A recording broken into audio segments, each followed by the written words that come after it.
The Gospel of today tells us once again the parable of the ruthless servant.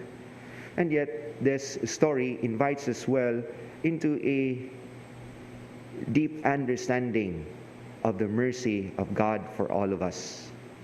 To really go deep into the recesses of the heart of God, and we can only find His mercy. It is because the parable did not focus more on the ruthless servant, but it focuses on how rich the mercy of God for all of us. That in so doing, we know who God is.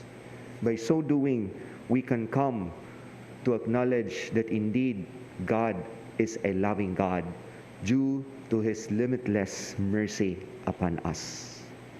But there is no question about the mercy of God, for this is who God is. But the other part of the gospel reminds us that as our God shows mercy upon us, we also have to show mercy to others.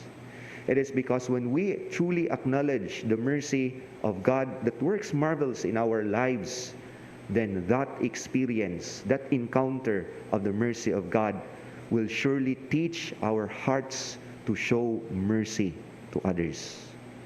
Somehow the story reminds us that this ruthless servant and in this the end of this parable, that he was thrown into the torturers because he fails to show mercy to his fellow servant.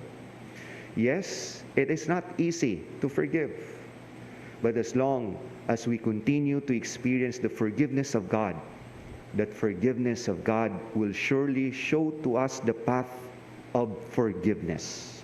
But if we don't want to acknowledge the mercy of God upon us, then it will never teach us of how it is to be merciful. And that is why, in order for us to be merciful, this is not just through our human endeavor and effort.